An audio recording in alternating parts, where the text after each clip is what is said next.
Hello everyone, I'm Jeff Stanley with Standley Handcrafted, and I wanted to jump in here and do a quick video. There was a discussion in the board today, or the DIY Facebook group, that was a good video. I think I've covered it a little bit in the past, but it was the perfect opportunity to get out there and basically make a quick video showing, or going into a little bit more detail about the discussion, and that was using a heat gun, to heat up the top of the candle, and can you burn off that top layer of scent? So we're gonna go ahead and jump over. I'm gonna use the heat gun. I'm gonna heat a candle that has a sinkhole in it, and then I'm gonna show you some kind of do's and don'ts about using the heat gun. So I'm gonna go ahead, and I've got a candle here that has a sinkhole, and I'm gonna fix it with a heat gun. And I'm gonna show you kind of the proper way to go through and do that so that you don't burn off that top layer scent. Now, when you're using the heat gun, you want to make sure that you hold it up away from the candle quite a bit. These things get extremely hot, and when you have it down too close, you run the risk of a few things. It's definitely tempting to get it down closer because it melts the wax quicker and it'll fill in the sinkholes a lot quicker. But holding it that close and it gets so hot, you run the risk of not only scorching your wax, burning the wax or scorching the wax, but you're also gonna burn, whether you have a cotton wick or a wooden wick, you're gonna kind of char that too. You'll see, and I'm gonna go ahead and do it here just to show you. And then the other thing that you run into is if you heat this up too much and you heat up the wax along the top too much, you burn off all the scent that's in that top layer, so that when somebody goes to smell it, there's no scent in the wax. Now the rest of the candle, of course, is still good, and you can burn it past that top layer, and it's gonna smell just fine. It's gonna be nice and strong.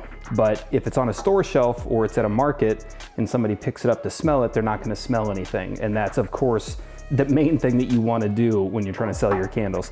So I'm gonna go ahead and fill this in. And then I hold it up a little ways. And I'm gonna do it right the first way just to show you. So you can see it melting nice and slow along the top, and it just kind of fills in that hole.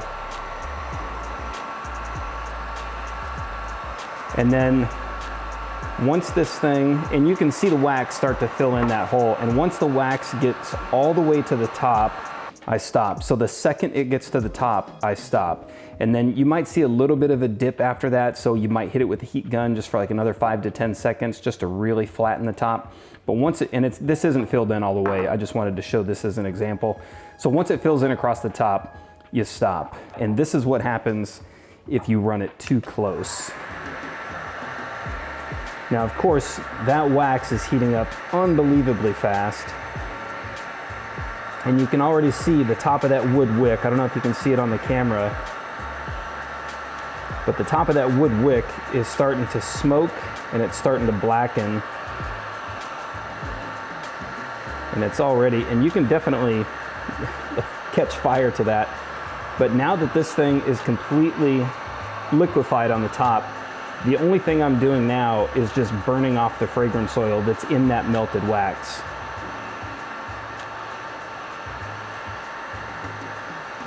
So that thing is completely done now. It's melted all the way across the top. I've charred the top of the wick, which definitely doesn't look good to a potential customer that's coming up to look at that.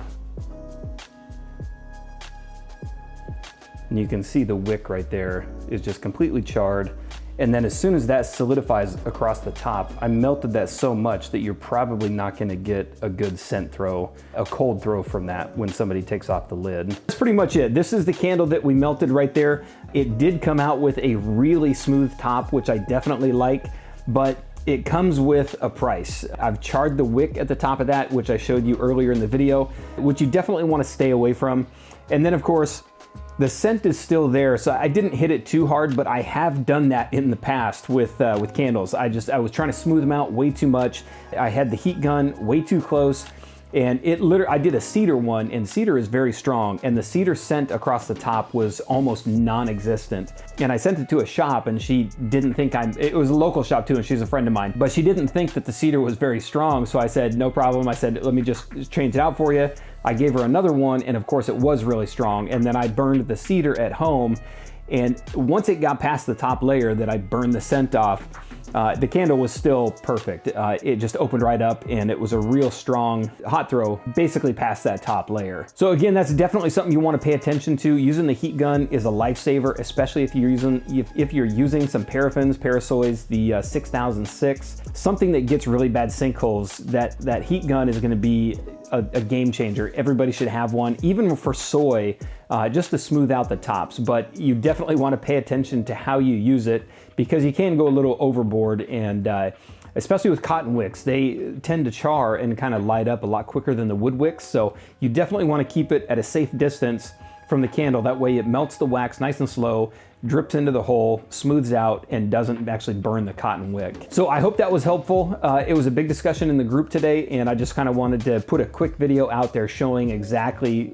basically a visual demonstration of what that does and kind of how to get around that. And again, if I glossed over something, please ask in the comments down below. I try to answer every single one of them.